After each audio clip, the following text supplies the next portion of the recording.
dead, he finds in his hand a note in his hand. So by finding this, he'll try to create a handwriting analysis of this note, and by analyzing his letter, he will try to find out the suspects who was behind, who were behind this, who murdered this person. So here also again the concept of authorship analysis, or you can say the kind of the ideolect kind of concept is being employed. And next we'll talk about the history and evolution of forensic linguistics.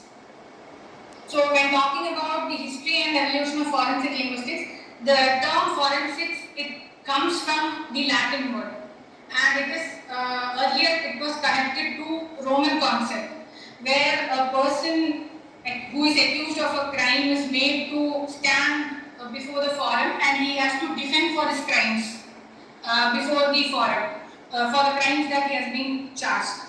And then forensic linguistics originated in the 20th century. It originated in the early 20th century, but it came to light in the later half of the 20th century.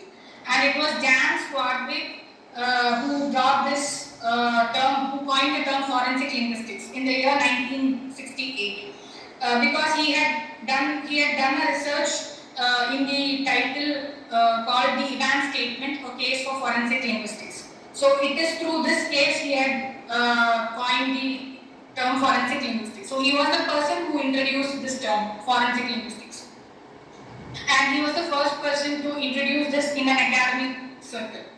And there were two major cases which led to the which made forensic linguistics a turning point, which created a turning point in the field of forensic linguistics as an academic discipline. So these two case studies I have presented here. So case study number one is of Timothy John Evans case, and the second case is of Derek William Bentley case. So the first case study is Timothy John Evans. So he was a Welsh man, and he was accused of murdering his wife. Sorry to interrupt. I think your slides are not moving. I request. Actually, sir is presenting on behalf of myself. Yeah, I request Rajesh sir to put in presentation mode and go on moving the slides as Parvathi is communicating. Can you please put it in a full screen mode, slide show mode? At the lower hand side, there is the icon like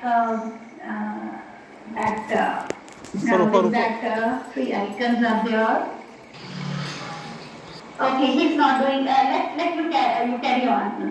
Talking friendless, when you take it in the literal sense, it is let him have it means it means you have to hand over the gun to the policeman. It is the literal meaning of this phrase. And when it comes to the figurative meaning, it means you have to shoot the policeman. So the court members who interpreted, they took the figurative meaning of this. So this is one reason why Derek Bentley was hanged or was given the capital punishment. And there is one more reason for this. That is this. And the statements of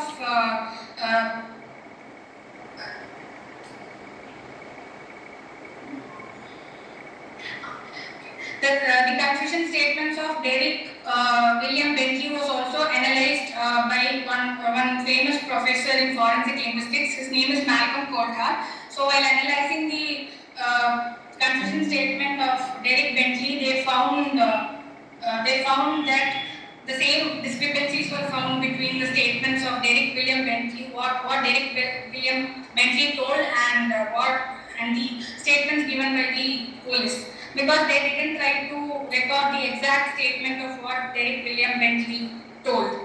So this is what made this is what led to the trial of Derek William Bentley. And now we'll talk about the applications of forensic linguistics. So as far as applications of forensic linguistics is concerned, we have authorship attribution or authorship analysis, then speaker profiling. It also has other applications in forensic phonetics, forensic psychology, forensic dialectology. In this field, I know forensic linguistics is applied, but I have only taken authorship attribution as the only one of its applications I have taken here. So authorship attribution means it is a process where linguists will be identifying the text which seems to be unknown or disputed, or the text which is in controversy. So some disputed such text I have listed here, that is abusive emails, threatening tweets, then ransom notes, blackmail or extortion letters, falsified suicide notes, text messages sent by a person who would abduct someone else. So all these things are such disputed text. All these things comes under the category of disputed text. So within the application of within the authorship analysis, we have a theory called theory of consistency and distinctiveness. So he has actually given two assumptions for it. So the very first assumption is that an author can maintain a sufficient level of consistency while writing a text or while speaking something. So there will be a sufficient level of consistency, which means whatever text or whatever document he writes, he will be writing it in the same manner. It can have sufficient level of consistency, but that you cannot tell that to be 100% consistency. You cannot consider it as absolute consistency, but a sufficient amount of consistency will be there in that. So yeah, so within this, what he means by observable amount of consistency is that there is basically. Please conclude. Please conclude quickly. Okay. And then we have one more type in this, that is pair-wise distinctiveness and population-wise distinctiveness, which he talks about. And so I'll directly get into the scope of forensic linguistics then. Yeah. And I'll conclude. Yeah, conclude as quickly as possible. Okay. So when trying to talk about the scope of forensic linguistics, the scope has a great field. It has a great scope in abroad. This field has a great scope in abroad, and people there have started to become aware of this field, because their people they have the resources, tools to employ this field. And moreover, there is a recent field emerging in this field. There is a recent new field which is emerging with forensic linguistics, and that is forensic translation or legal interpreting. So this is being employed for criminal investigations and all. And for the forensic linguistics scope we can also extend it to the academic and digital world. You can extend the scope to the digital and academic world. I'll just give an example now. For example, we find plagiarism issues within the educational world. Yeah. So it's not necessary that always this plagiarism detecting software has to be correct.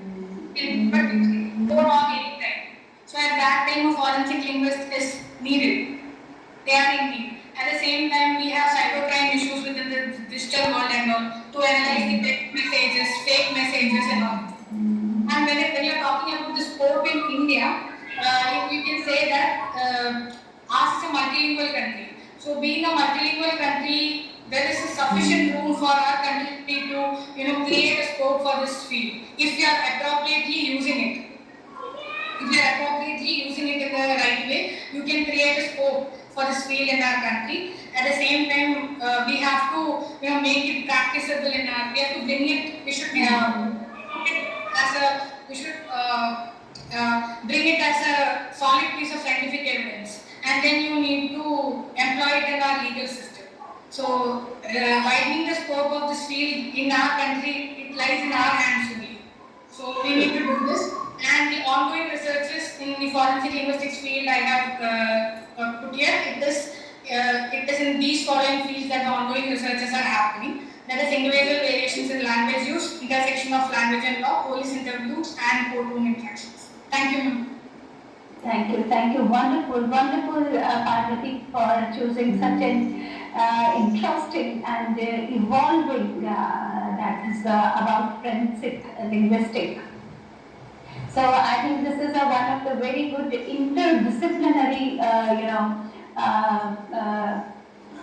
particular topic where we can have it in criminology, as you have said, with psychology as well as with law.